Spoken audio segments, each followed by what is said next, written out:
Mas ou nós acreditamos no que pregamos ou não acreditamos. E nós dizemos, Deus está presente. Viva Jesus!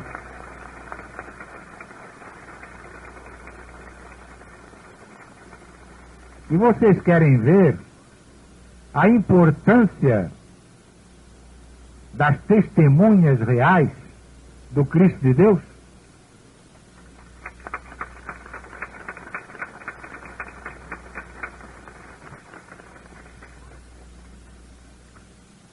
Vamos ver então o Apocalipse de Jesus, segundo São João, capítulo 11, versículos 3 a 15. Prestem atenção para que vocês vejam qual a verdadeira importância do homem na face da terra. Não é ser deputado, senador, presidente, senador, que nada disso vale nada. Não é ser milionário, não é ser campeão de boxe, não é ser campeão de futebol, não é ser campeão de carnaval, porque isso nada vale. Vocês vão ver aqui o que é que vale para Jesus. Porque ele é o autor do Apocalipse. Darei as minhas testemunhas que profetizem por 1260 dias vestidas de saco. São estas as duas oliveiras, os dois candeeiros que se acham em pé diante do Senhor da terra. Se alguém pretende causar-lhes dano, olha aqui, são vocês todos, olha aqui, vocês são todos, essas que eram duas testemunhas só, que agora são o Velho e o Novo Testamento. Vocês todos estão dentro da Bíblia, todos vocês. Se as duas testemunhas agora, na última volta cíclica, são o Novo e o Velho Testamento, as testemunhas são todos vocês, legionários da boa vontade de Deus.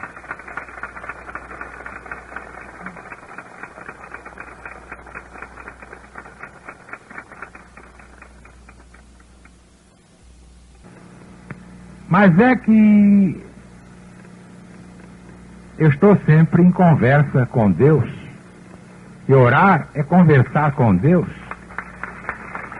É falar com Jesus, com os guias da humanidade, o Paráclito, a gloriosa falange de São Francisco de Assis.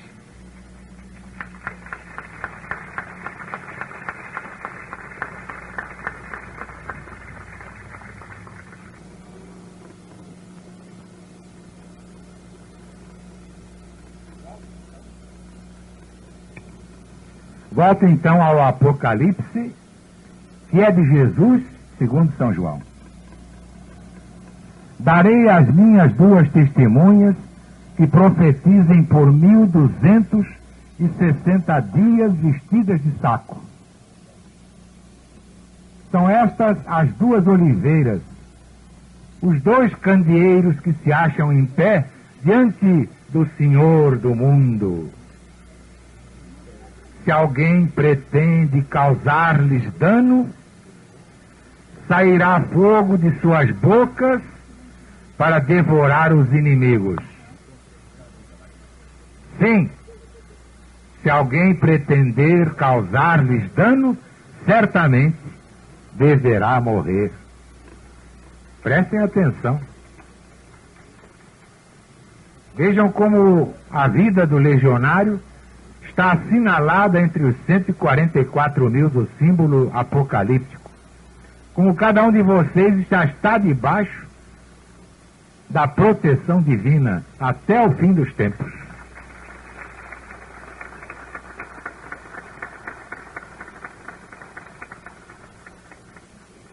E elas têm autoridade para fechar o céu, para que não chova durante os dias em que profetizarem. Tem autoridade também sobre as águas, para convertê-las em sangue, bem como para ferir a terra com toda a sorte de flagelos, tantas vezes quantas quiserem. Vocês prestaram atenção? O poder que Deus transfere àqueles que realmente o amam estão assinalados para a salvação? Tem autoridade também sobre as águas para convertê-las em sangue, bem como para ferir a terra com toda a sorte de flagelos, tantas vezes quantas quiserem. É uma coisa muito séria. Quando tiverem então concluído o testemunho que devem dar, a besta que surge do abismo pelejará contra elas e as vencerá e matará. Isso foi no passado. Seus cadáveres ficarão estirados na praça da grande cidade, que espiritualmente se chama Sodoma e Egito, onde também seu Senhor foi crucificado. Então muitos dentre os povos, as tribos, as línguas, as nações, contemplam os cadáveres das duas testemunhas por 3 dias e meio, e não permitem que esses cadáveres sejam sepultados. Os que habitam sobre a terra se alegram por causa deles, realizarão festas, enviarão presentes uns aos outros, porque aqueles 2 profetas atormentaram os que moram neste mundo. Mas depois dos 3 dias e meio, o Espírito de vida, que vem da parte de Deus, penetrou neles e eles se levantaram sobre os seus pés. E aqueles que os viram, sobreveio um grande medo. E as 2 testemunhas ouviram grande voz vinda do céu, dizendo: subi para cá. E subiram ao céu na nuvem, e os seus inimigos os contemplaram subindo. Naquela hora houve grande terremoto, ruiu a 10ª parte da cidade. Morreram nesse terremoto 7.000 pessoas, ao passo que as outras ficaram sobremodo apavoradas e deram glória ao Deus do céu. Passou o 2º ai. Eis que sem demora vem o 2º ai. E o 3º. O 7º anjo tocou a trombeta, e houve no céu grandes vozes dizendo: o reino deste mundo passou a ser de nosso Senhor e do Cristo, e Jesus reinará pelos séculos dos séculos.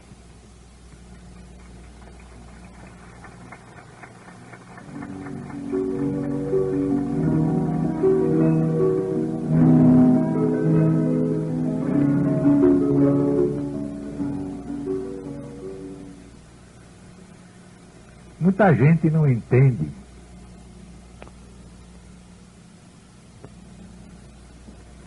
a pregação do Apocalipse, porque, como é apresentada, não é para entender mesmo.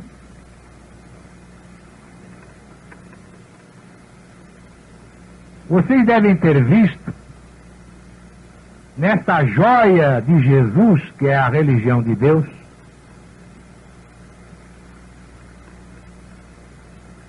a explicação daquela frase do Cristo: meu reino não é deste mundo. Quando Jesus esteve pessoalmente entre nós, ele disse: meu reino não é deste mundo.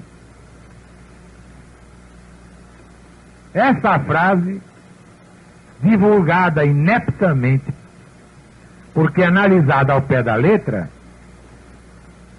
fez com que surgisse no mundo um movimento chamado positivismo.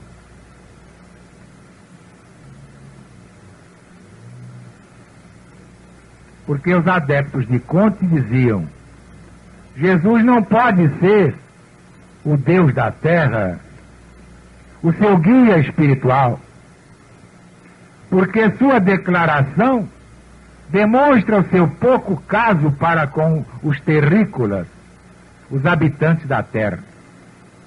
Justamente essa frase: meu reino não é deste mundo.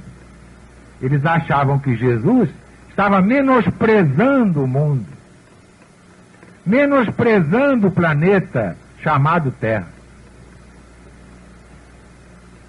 E daí o positivismo, com outras correntes mais, foram abrindo caminho para uma coisa chamada comunismo ateu, materialismo dialético ou materialismo histórico.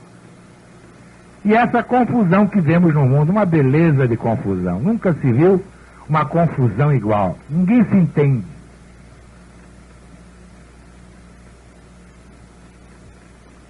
Por quê? Porque não sabem interpretar a Bíblia Sagrada e muito menos o Novo Testamento. E é no Novo Testamento que se encontra o Novo Mandamento. Ora, se Jesus fundou o planeta Terra por ordem do Eterno Pai, como é que Jesus diria: meu reino não é deste mundo? Como é que ele demonstraria desprezo para os habitantes do planeta que ele próprio formou, naturalmente secundado por legiões e legiões de espíritos elevadíssimos? Vocês vêm para fundar uma casa, não dá trabalho? Agora imagine fundar o planeta todo e colocá-lo em órbita no sistema solar. Então, depois de todo esse trabalho, Jesus ia dizer: meu reino não é deste mundo, não tenho nenhum amor a vocês, nada quero com vocês, habitantes da terra. Evidentemente isso é uma piada. Mas veio a interpretação assim até os nossos dias. Eu me lembro uma vez, na redação de uma revista que já não existe mais, Publicidade e Negócios, ouvi um padre dizer, em apoio ao senhor diretor da revista: realmente isso Jesus declarou, meu reino não é deste mundo. Como quem diz, salve-se quem puder.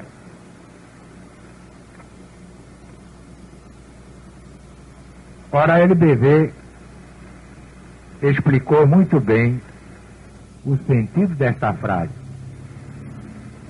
O que Jesus quis dizer aos bichos homens de há 2000 anos foi o seguinte: meu reino ainda não é deste mundo. Vocês não entendem ainda a glória do reino do céu. Vocês ainda vivem de instintos maus, de vinganças, de perversidades, caluniando, invejando, destruindo. Vocês não têm amor a ninguém. O amor que vocês têm é da boca para fora.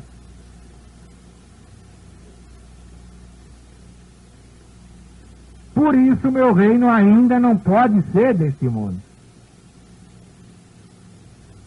Foi o que a religião de Deus já explicou logo na sua proclamação. Imagine depois no seu corpo de doutrina. E é por isso que eu vou voltar ao microfone amanhã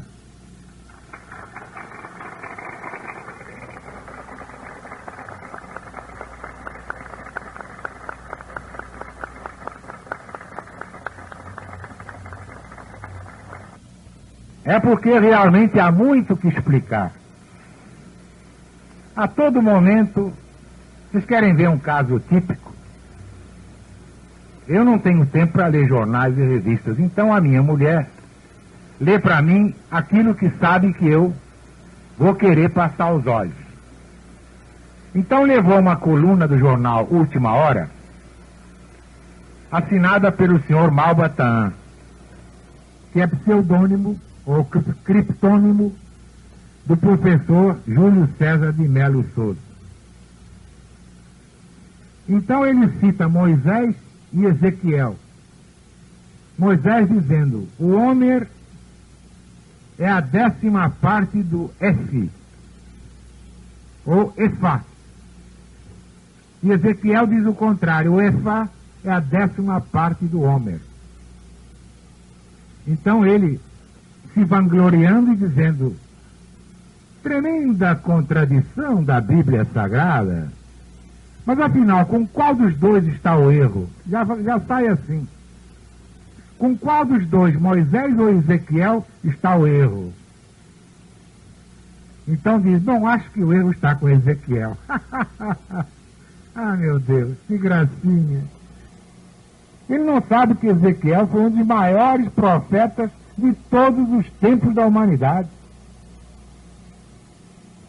Pois bem, eu então peguei a Bíblia e fui verificar. Realmente, infelizmente, está lá a contradição. É a tradução que eu tenho sempre condenado por imperfeita e pernóstica, toda ela rebuscada e antipopular. Provar no programa, qualquer dia desses, que não há erro nem em Ezequiel, nem em Moisés. O que há é um erro de tradução. Porque eles puseram Homer quando era Hemer. Hemer, medida de capacidade de quase 380 litros. HE. Ora, de um O para HE, a diferença é muito grande. Então, o que parece uma contradição, uma asneira profética, como ele diz, os profetas também erram. O título é esse. Então, eu vou provar no programa que foi apenas um erro de tradução. O senhor Almeida, o senhor Pereira e outros são os tradutores da Bíblia para português. E eles cometem essas cincadas. O que é que Moisés tem com isso? O que é que o Ezequiel tem com isso? São dois grandes profetas. O que é que eles têm com os erros dos tradutores? Aliás, os italianos têm uma frase, um provérbio muito interessante. Traduttore traditore, quer dizer, tradutor traidor. Dificilmente um tradutor não trai o verdadeiro autor, falseando o sentido original da expressão que está levando para outro idioma. Mas assim como esse, há milhares de casos. Milhares. Agora, qualquer professoreco se acha no direito de criticar Moisés, de criticar Ezequiel, Isaías, Daniel, quando lhe ficaria bem perguntar: seria erro de tradução? Mas não, ele começa assim: os profetas também erram. Quebrou a cara, não é assim que vocês falam agora, jovens? Porque o que ali está é apenas um erro de tradução, como eu vou demonstrar. Mas vocês viram que o Apocalipse é um livro que se renova. E a cada volta cíclica traz novas revelações, novos acontecimentos. As personagens que lá estão, passam a ser outras. E assim as conclusões. Eu fiz ver nesses primeiros capítulos, que vocês devem ter ouvido até anteontem, que as 7 igrejas da Ásia que foram fundadas por Paulo Apóstolo e depois confiadas a João Evangelista. Porque o Paulo Apóstolo morreu com 42 anos, João morreu com 96. Morreu com o dobro e muito mais. Então ele ficou na ilha de Patmos, exilado, e lá escreveu a sua famosa revelação, que ele próprio não entendia. Isso é que está certo. Às vezes o profeta profetiza e não sabe o que está profetizando. Prova que não é obra dele, não partiu dele, mas da espiritualidade superior.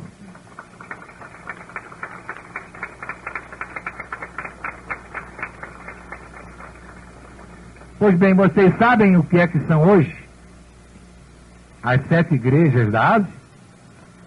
E da Ásia Menor, era uma coisinha assim no mapa. Hoje as 7 igrejas da Ásia estão no mundo inteiro. São Europa, África, Ásia, Oceânia, América do Norte, América Central e América do Sul. Assim também as 2 testemunhas agora são a Bíblia Sagrada. E todos os que na Bíblia representam o poder de Deus, ou como apóstolos, como discípulos, como profetas. Todos aqueles que seguiram Jesus e se reencontram, porque vocês querem ver melhores testemunhas que essas para Jesus? Quando Jesus diz que se mantiveram minhas fiéis testemunhas? A Bíblia também não foi perseguida, não foi queimada, não foi relegada, e cada igreja não tratou de fazer uma Bíblia particular, uma verdadezinha própria. Nós conhecemos essa gente de outros carnavais, né? Pois bem, agora, as 2 testemunhas do Cristo são o Velho e o Novo Testamento. Que o Velho Testamento anuncia a vinda de Jesus desde Moisés. E o Novo Mandamento e o Novo Testamento é todo ele a vinda de Jesus e as consequências da vinda do Cristo.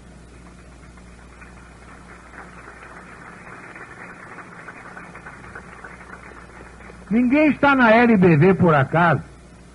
Todos os que estão na LBV estão dentro desse livro chamado Bíblia, que quer dizer conjunto de livros, coleção de livros, Biblos, Bíblia.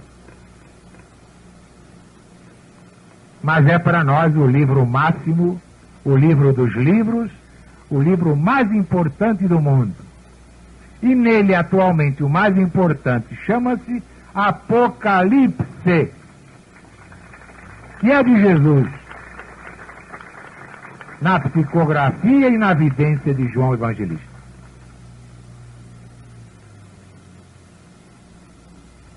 Agora vocês veem no versículo 5. Se alguém pretender fazer-lhes mal, sai fogo de suas bocas para devorar os inimigos. Quem lhes quiser fazer mal, certamente morrerá.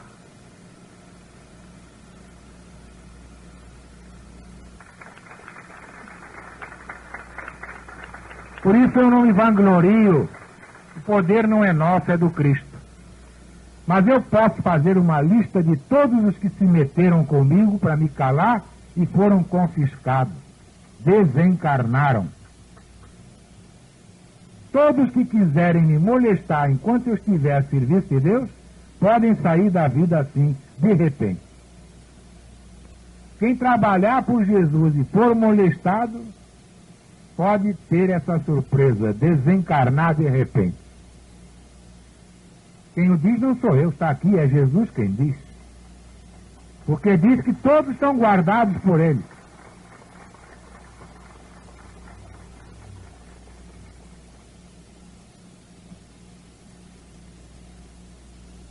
Mas voltando então ao versículo 15, que é o último. O 7º anjo tocou a trombeta e houve no céu grandes vozes dizendo: o reino da terra se tornou de nosso Senhor e do Cristo, e ele reinará pelos séculos dos séculos. Quer dizer, o reino que era de Satanás voltará a ser do Cristo. O engraçado é que o Apocalipse diz aqui, voltou a ser do Senhor, quer dizer, de Deus. Ora, nunca deixou de ser de Deus. Mas é que desde que a Terra foi projetada no espaço como centro de expiações e resgate, mundo expiatório, Jesus, então, botou à prova aqueles que queriam se reabilitar. E eu? Quanta coisa eu quero fazer na LBV e não me são dados os meios.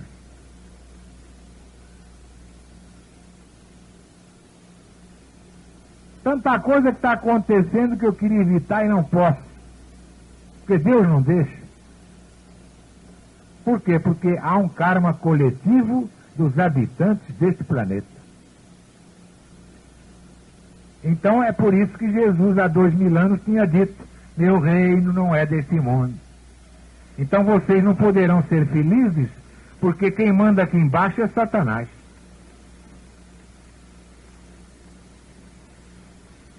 E Satanás é um anjo de luz.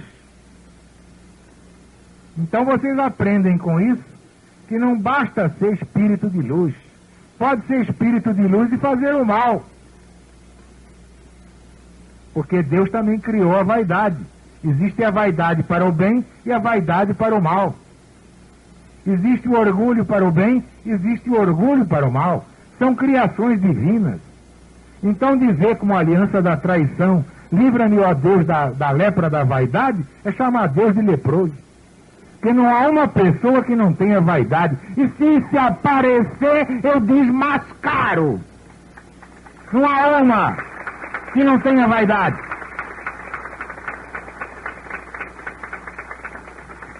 Eu desafio que apareça diante de mim, que se atreva a aparecer diante de mim alguém que diga: eu não tenho vaidade. Se não tiver, é anormal. Alguém que diga: eu não tenho orgulho. Se não tiver, é anormal. Eu não tenho egoísmo. Se não tiver, não pode ser boa mãe, nem bom pai. Não pode ser.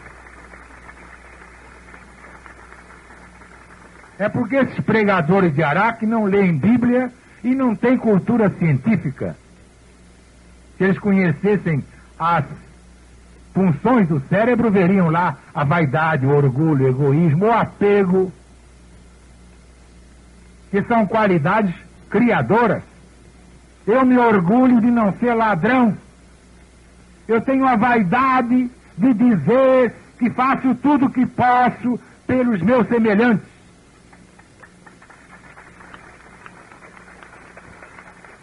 Meu egoísmo fez com que eu fosse uma perfeita mãe para os meus filhos. O meu apego fez com que eu fizesse da LBV de Volta Redonda uma potência espiritual.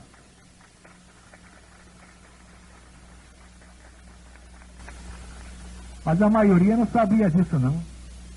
Aparecem aí uns pregadores de olhos para cima. Meu Deus, quem disse que eu tenho vaidade? Eu não tenho, não.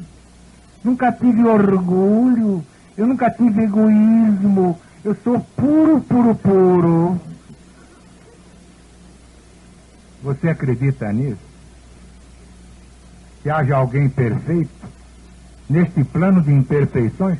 O próprio Cristo, que é o retrato de Deus entre os homens. Filipe, quem me vê, vê o Pai. Já não se achava bom quando diziam: mestre, tu que és bom, responde. Ele dizia: bom, eu? Só de viver convosco eu já estou mal. Porque a gente quer ser bom, mas o mundo não deixa. E quando você revela que é bom, todos sentam na sua cabeça e dão chute nas canelas. Você, por uma questão de inteligência, tem que aparentar maldade para poder fazer o bem.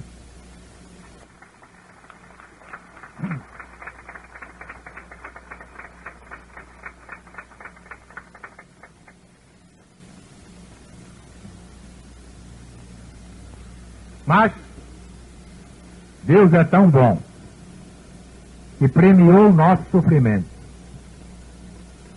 e nos deu o privilégio de viver com antecipação